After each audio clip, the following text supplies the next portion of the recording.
You know, as a lawyer, I was representing a bunch of technology companies in the 1990s, and these companies were working with binary code, ones and zeros, doing phenomenal things with ones and zeros. The gamers, the multimedia guys, the website guys, the dot-commers, they was doing incredible things with binary code.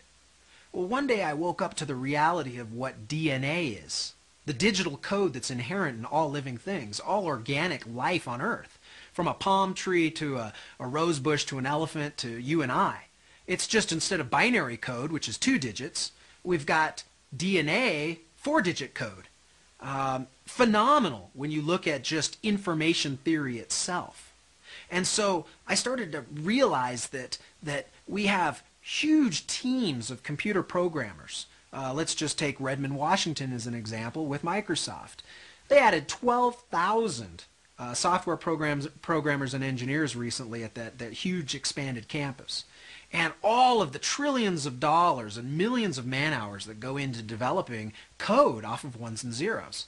And then you look at this incredible storehouse of genetic information, these genetic blueprints inherent in DNA or this digital code, and I don't even see the miracle in it. It's redundant, it's error correcting, it's self-replicating, it's phenomenal in its structure. If you were to put all of the code into books, you could fill the Grand Canyon a few times over with just the digital instructions, the code that's inherent in you and I.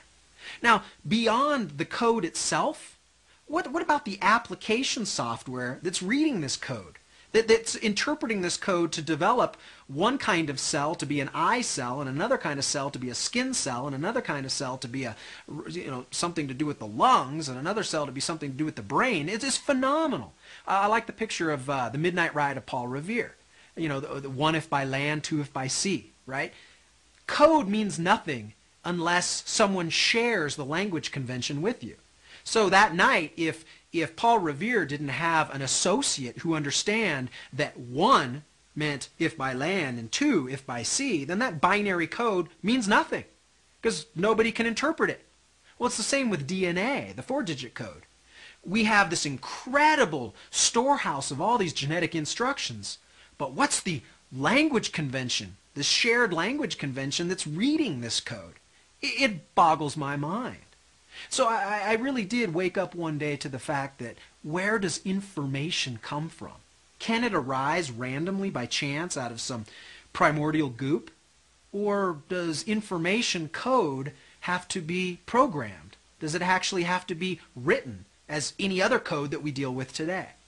So I just ask you to think on that. Francis Crick was one of the co-discoverers of the DNA molecule in the 1950s. And he couldn't really reconcile what he discovered with DNA with his naturalistic, materialistic, atheistic philosophy. You see, he knew information code couldn't just pop out of the primordial goop. Information code has to be written. So he created the spores from outer space theory, which basically says alien cultures must have launched it here millions and millions of years ago to somehow start the process on a prebiotic Earth. Huh. Sounds like quite a scientific, no, rather a philosophical conjecture there. But I just ask you guys to check this stuff out for yourself.